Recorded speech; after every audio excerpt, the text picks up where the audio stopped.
For this second interview of the Fred Connection, my guest is Hagbard Celine. Hagbard is a YouTuber who makes very good content about religion, politics, social issues. And the reason why I wanted to have Hagbard as a guest is because I got to know the man. We've had a lot of interesting conversations, and he's a very smart person. And we talked about a lot of things, and I realized that he had a very interesting life story. So I asked him to be a guest on my show so we could talk about a lot of things, not necessarily only what he does on YouTube, but I would like to talk about the man behind the character, the man behind the avatar. So we're going to talk to Matthew. That, ladies and gentlemen, was the introductory clip to the interview that I did with Fred Martin. If you'd actually like to see the demasking, if you will, and hear an interview about what led me to where I am today, click on the link below and check it out on Fred's channel.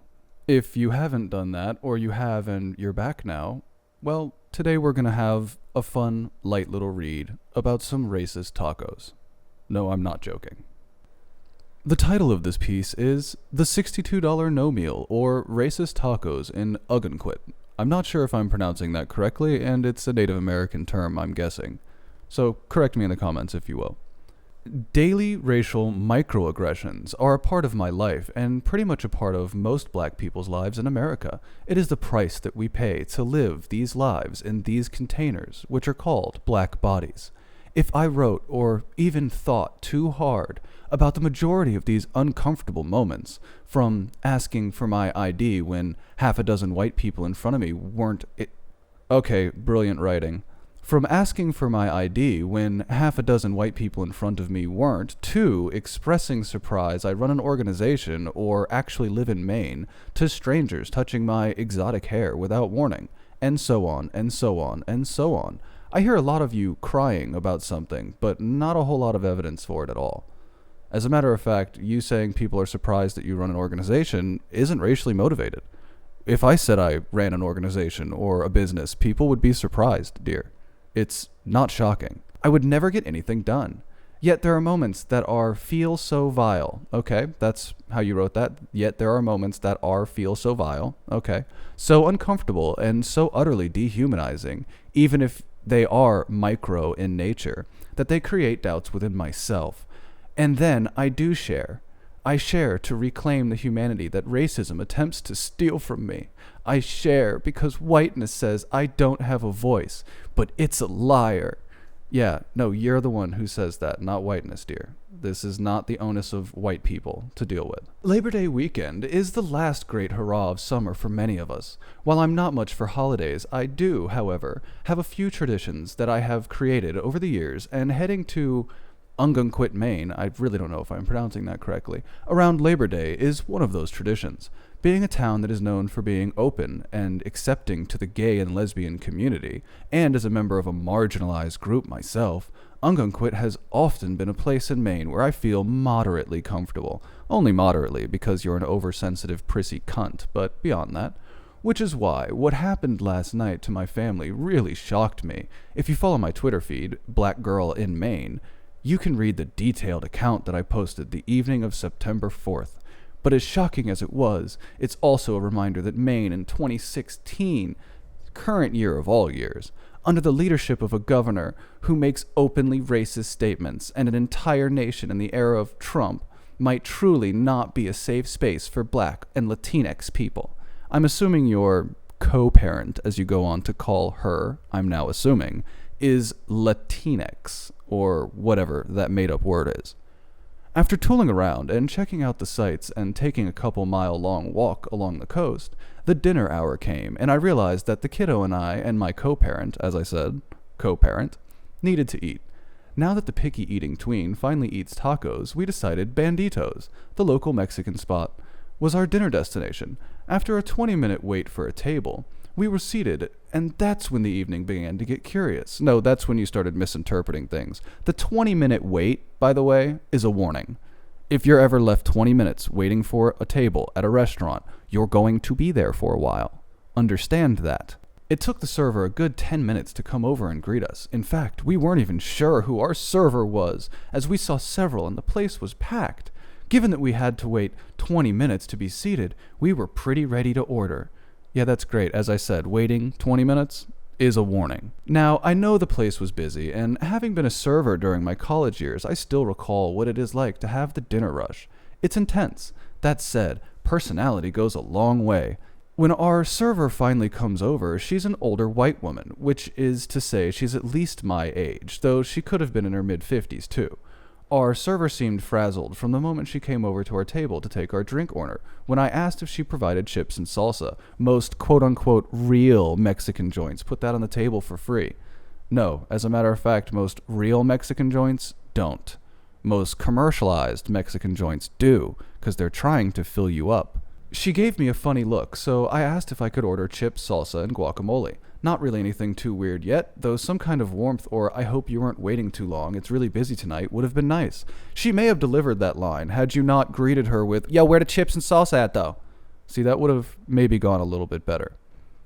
At this point, though, it's hard to tell if she's just a non-personable wait person or otherwise. Of course you're trying to read into this. Of fucking course you are. 10 minutes later, our drinks and chips arrived and she took our dinner order, and well, that's when the experience began to go downhill. I'm sure it did. My daughter, the picky-eating tween, wanted the steak taco plate, but with nothing on the tacos but meat, and with flour tortillas, not corn. The server looked exasperated and then suggested my daughter order the kids' meal. As my co-parent told her, my daughter didn't want a child-sized portion. She just wanted very plain tacos on flour tortillas. I thought you liked real Mexican food. None of that is real Mexican food. Nothing about that is real Mexican food. So I don't understand why you were so obsessed with it not a paragraph ago. Then I asked, wondering if there was some kind of no substitution policy or everything was pre-mixed, if we could order plain tacos. Our server said we could, but at this point the exasperation in her voice was clear, as she tells us she's not sure how to write up my daughter's order. My daughter piped up and explained she wanted the adult taco meal because the kid taco plate was one taco that was ground beef, but she preferred the steak, and that she was hungry and needed more than one taco. I finally suggested to the woman that she write our order up as naked steak tacos. After sighing and rolling her eyes, she said she could try that, and she took the rest of our order. Ma'am, you have no idea what kind of kitchen they're running back there. You have no idea what kind of cooks she's dealing with. You have no idea how many other people have complained tonight. You're putting all of this on the waitress. In hindsight, I should have known that this was a sign of trouble, but the reality was that we were hungry. We had already received our drinks and chips, and we were committed to the meal, or so I thought. 25 minutes passes. You mean passed. That isn't odd. The place is busy. I understand that. But our server has Jesus, you are a terrible writer. Our server has not only not come back with our food, she has not come back to ask if we were okay, do we need drink refills, or to tell us that our food is coming soon. Okay, you can have a bad waitress, but somehow this is going to end with racist tacos. During that time, the co-parents and I are watching her bring drink refills to other tables. We are watching her put a smile on for other tables. Whether fake or not, it was only those tables with all white customers getting that smile. I'm absolutely sure this isn't your own bias operating here, right? While the co-parents and I are no longer a romantic unit or a cohabiting couple, after 22 years of knowing each other, we still know what these moments bring, especially when we realize I am the only fully and immediately identifiably black person in sight in the entire place. You moved or live in Maine. That is your choice to live in Maine, which is a predominantly white state. If that makes you uncomfortable, maybe you're a racist. Finally, as I see our server at a nearby table, I call out to her, "Excuse me, and how much longer is this going to be?" I'm sure that was in a very civil tone. I'm sure it wasn't, "Excuse me, and how long is this going to be?" At this point, we have been in this restaurant around an hour between the various waits from the time we entered the door, and given that our total order was a taco plate, chicken enchiladas, and a burrito, busy or not, this was feeling like an awfully long time. The server tersely and irritably tells us that she will go in and ask the kitchen. Yes, you shouted at her while she was operating at another table, and demanded an answer. If she had information, she would have brought it to you. Part of being a server is knowing what is what and conveying that to the table. I know this stuff happens, and I hate to see servers get slammed for things they can't control, but keeping tabs on your tables is a must. Checking in is common courtesy, and personality goes a long way. That's the second time you've ejaculated that into the void. I bet you have a shit personality. I'm just guessing. I'm just guessing, but from your writing, I can guess pretty effectively that you're a shit human being. She met none of these criteria so far. When our server comes back empty-handed and explaining our food is almost ready, I tell her to just bring the check for what we've consumed so far, because this is just too much. It's not because of the wait, it's because this woman just left us in a huff a couple minutes earlier when we've been nothing but polite. I really, really, really doubt that. Yeah, and apparently even you here. The closest I got to anything snarky was that I did make a remark right before we placed our order about the salsa for our chips. Yeah, the photo above of the completely naturally homemade salsa that Mexican restaurants serve. Yeah, that salsa, the actual salsa, not from a can. But okay, you're clearly into real fucking Mexican food, right? Again, in a skeptical sounding voice, is this actually the salsa? And she simply answered yes, without showing any curiosity or concern, with what should have been a response like, is there something wrong with it? Yet another sign that our comfort and satisfaction, unlike that of the other customers we've seen her interact with, is not high on her priority list.